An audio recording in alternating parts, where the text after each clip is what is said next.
For 10 years, I tried to quit coke. After every single bender, I promised myself I wouldn't sniff anymore.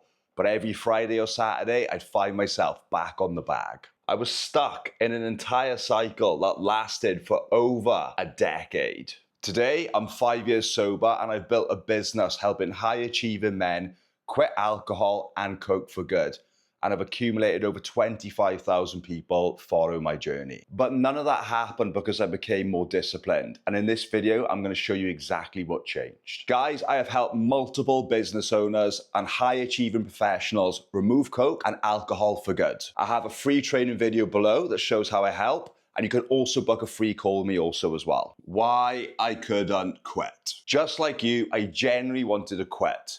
And it got to the point where I would actually go out with friends, we'd be in a pub, someone would order a bag, and then I would get the bag, and then as soon as I would do a bump, I'd just go straight home and I would sniff home alone. And that's when you kind of realize that this isn't fun anymore. And when you get to that point, the truth is, it's not going to get any better. I hated that feeling of anxiety, and most importantly, working all week and then having that final break and then wasting the full weekend because I was hungover, still awake, or on a come down. And it got to the point where I just wasn't recovering and I just wanted my life back. And the thing is, when you keep letting yourself down, telling yourself you're gonna stop, but then not stopping, you're subconsciously communicating to yourself that whatever you say doesn't mean anything, and then that bleeds into all aspects of life. If you're someone who's successful and you wanna keep your word to yourself, you will know every time you break a promise to yourself, you lose self-belief. But despite that, every single weekend, I'd keep repeating the same cycle. And the truth, I wasn't lacking motivation. I was lacking something much, much bigger. Mistakes I kept making. Here's a big one, moderation. I was trying to moderate my use. I would say things like, okay, maybe this weekend I will go out and I'll drink alcohol, but I won't sniff coke. And you know what? Very rarely that would happen, but I would always end up going back and doing coke.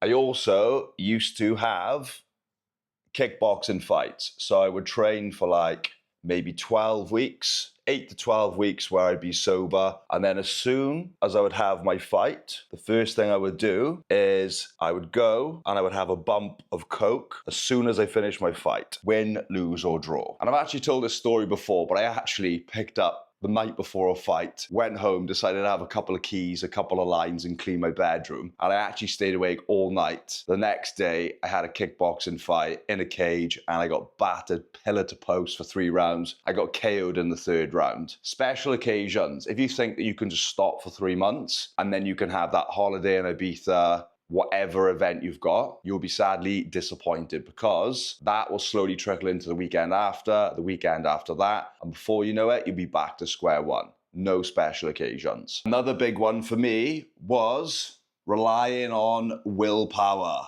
instead of structured systems. Willpower, my friend, is a very finite resource. And if you're anything like me, you'll probably be doing substance, alcohol, Friday night, Saturday night, after work, after a stressful week. That is when your willpower is at its lowest. If you're going to rely on that instead of a structured system, you are always going to fall. This is what I discovered about my relapses. They all followed a similar pattern.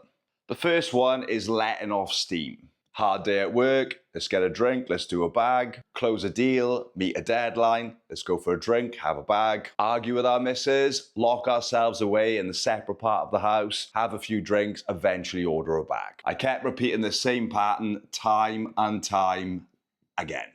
The second one was a similar sort of one to moderation. It was having a few drinks. If you are under the illusion that you can quit coke but keep drinking, you, my friend, are sadly mistaken. For over 10 years, I had this self-belief, and it cost me years and years of frustration. Next was people, places, and environments. I once had a friend who's passed away now, unfortunately due to alcohol.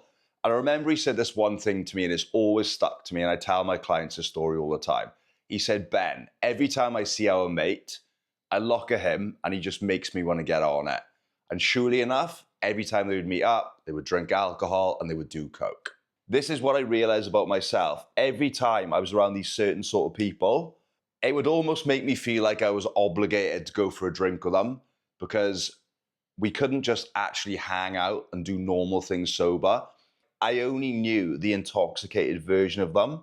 So for me to be able to stop, I needed to eliminate these people, which sounds really bad, but I needed to take a break from them. And I also needed to stop going to places where it triggered the old version of me. So at the beginning, I kept away from the obvious pubs, house parties, bars. And the truth was, it was quite a lonely journey in the beginning, but it was a necessary evil to get me to 3 months sober where I could start to build momentum, start to enjoy my alone time sober, work through any stuff I've been going through. And eventually that momentum carried me to almost 6 years sober. My advice to you in the beginning is to audit people and places that pull you back to the older version of you that you want to eliminate. What I changed first, the secret sauce that you're looking for. Please, please, please don't expect a different result if you're trying to live the same lifestyle that you're living now. One of the first things I teach my clients is not to expect to get sober living the same life that's got you in the pickle that you're in right now. I think Einstein said it. The idea of insanity is repeating the same things and expecting a different outcome.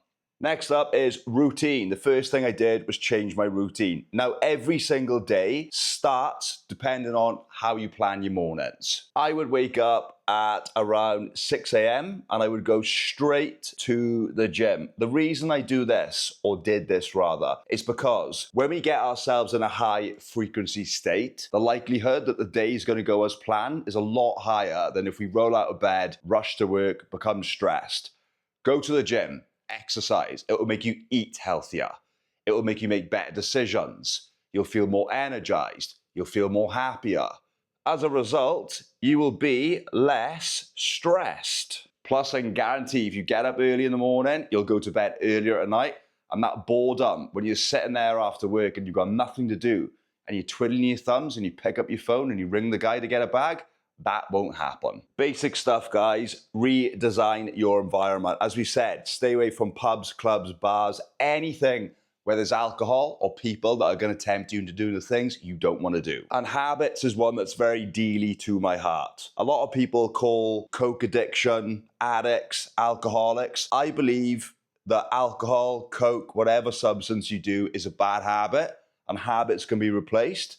So you're going to have periods where you're sat home alone on a Friday or Saturday where you'd usually be down the pub with your friends, drinking, doing coke. We want to make sure that our calendar is blocked off with something else to do. Relapse is the #1 boredom trigger. In the initial stages, we always want to keep busy. If you're someone who's struggled to quit and you've repeated the same cycle for years and years and years, maybe you've gone a month sober, or maybe you've even gone as far as 3. The single most valuable thing, which is going to keep you sober, is shifting your identity. What I mean by that is you don't see yourself as someone who's trying to not do coke or drink. You simply see yourself as somebody who doesn't, because it no longer benefits them. Once you can shift your mindset to somebody who says, I'm just someone who doesn't do coke or drink, that's when it becomes permanent. And this is why I've stayed sober for almost 6 years. It's because I now have too much to lose. My biggest pain in life, which was alcohol and coke destroy me, has now given me my biggest purpose. I always say this to my clients: when you direct that same energy that you use to get more coke at 2 a.m. and you divert it into something positive in life, like building a business, building a body, that is when you will become unstoppable. I honestly believe this habit, channeled in the right way, is a fucking superpower. You just need to learn how to use it. If what we've talked about sounds like you and you're stuck in the same cycle, I'll leave a link below which will give a short video how I can help. And you can also book a free clarity call with me. But I always say the biggest problem is cravings. And if you can eliminate cravings, no craving, no problem. And I have a full video you can watch here.